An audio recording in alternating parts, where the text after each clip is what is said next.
Hey everyone, welcome to Permanent Records with Mark. How you doing? Long time no talk. Frank from channel 33 RPM did a 10 essential rock albums list, and he's challenged everyone else in the vinyl community to do it, and well, I was just chewing at the bit and I have to do it. This is harder than I thought it was going to be. I'm going to be quite honest with you, because I'd have to go through my record collection and pick out 10 essential albums, which it's my record collection. I think everything in there is an essential album. Then again, I have that kind of ego. And finding these albums and then putting them in some kind of order. So I did find 10 albums, but they're not going to be in like a specific list order. I'm just going to list them now. So let's get started and see what I got. Okay, first I got Led Zeppelin 2. Led Zeppelin is one of the greatest rock bands of rock and roll, heavy metal, hard rock. They were the innovators. Amazing band. A lot of people say Led Zeppelin 1 should be an essential. Some people say Led Zeppelin 4, but then again, those people only know Stairway to Heaven. I think this is an essential. Whole Lot of Love, Living Loving Maid, Heartbreaker.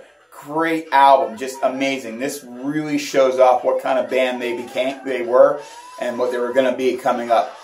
This should be in your record collection. Now let's move on to number 2. Next one on the list is Wish You Were Here by Pink Floyd. I think this album right here represents what a great band they were. They have 2 incredibly long songs on it, which are Shine On You Crazy Diamond. There's 2-part suites divided into 9 sections. And then you have some single material, such as Wish You Were Here, Have a Cigar, Welcome the Machine. This album was written for Syd Barrett, their former singer. And to me, I think this is their best album. I had a really hard time. I know Dark Side of the Moon is their most popular album. And I am a huge fan of Animals. I think Animals is incredibly underrated and does not have any radio-friendly songs, because all the songs are like 11 minutes. But this right here is what I think is their essential album. Everyone should have one of these in their collections. Okay, now let's go on to the third album. Third on the list, we got Rush, 2112.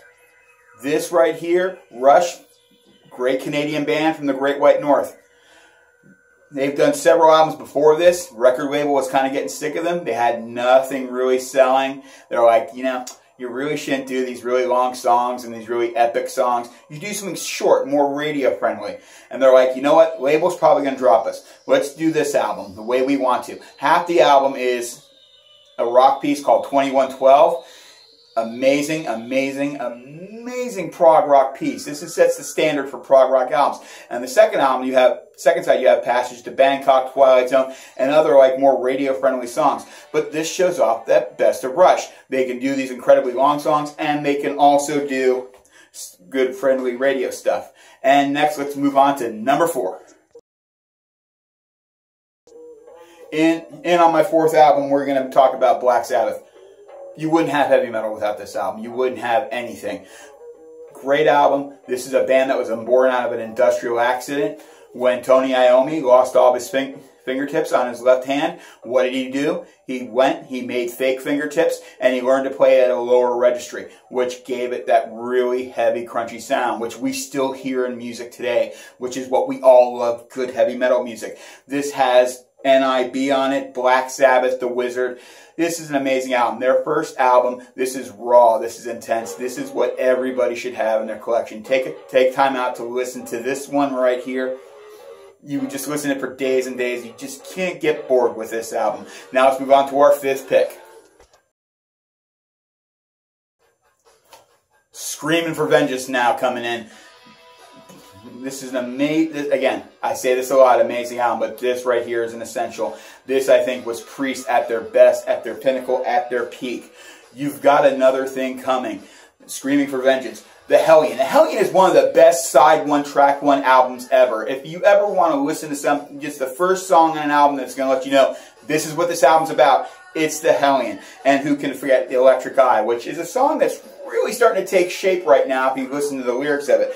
But Judas Priest is really amazing. They're coming out with a new album. They're going to go on tour again. If you've never seen Priest with Rob Halford singing, by golly, go out and see them. They're great.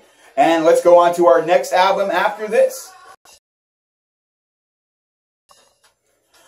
Next up, Number of the Beast, Iron Maiden. I could have gone with the first two Maiden albums. I could have gone with Power Slave or Peace of Mind, but this was the album that made and cemented the band.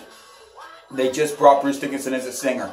Not that Paul Di'Anno was a bad singer, but Bruce Dickinson took them up to the next level with his operatic vocals. Number of the Beast, Children of the Grave. Children of the Damned, rather. I apologize. Children of the Grave is a Black Sabbath song. 22 Acacia Avenue.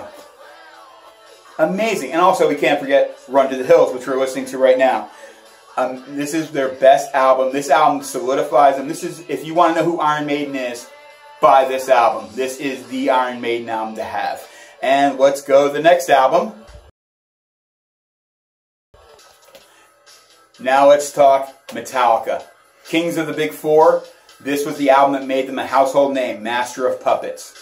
I remember listening to this the first time it came out when I was in high school and just blown away by this album. When you listen to punk rock and you listen to metal and you listen to a band like Metallica or even Motorhead that meshes the two together so well, you're just blown away. Master of Puppets, Battery, Disposable Heroes, Damage Incorporated. This is another, if you want to give someone a Metallica album who's never listened to Metallica, hand a Master of Puppets and say, this is what you should listen to. Master of Puppets, great. And on to the next. If you don't own this album, shame on you. Go out and buy it now. Go. I'll wait. Get in your car, go to the store, buy this album. Or I'll order it online. I'll wait. No, just kidding. I can't wait. But the first Ramones album, Ramones, a self-titled album.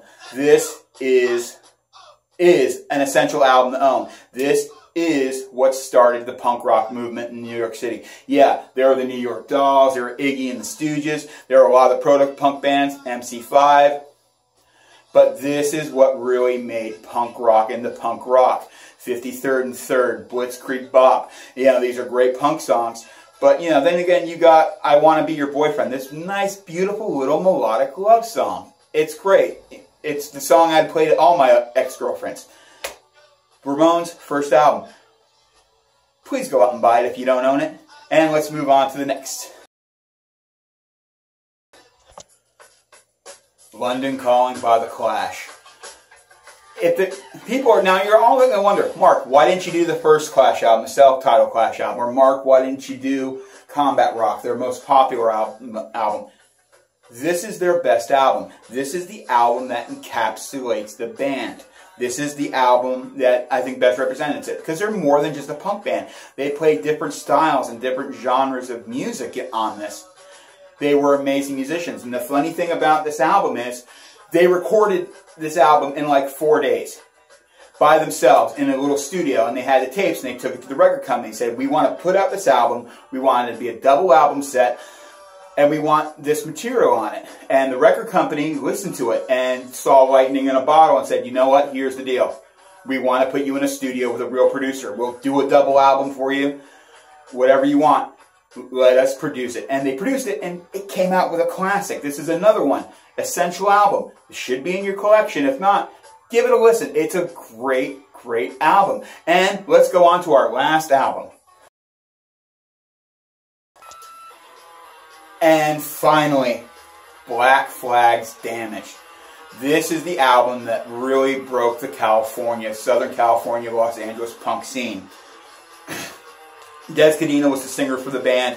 He decided he wanted to step down and play guitar.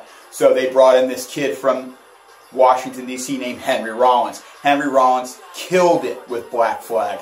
This is a legendary album. This is one of the best punk hardcore albums ever. This is an essential. Everybody should have it in their collection. Rise Above, Six Pack, TV Party. You don't get any better than this album.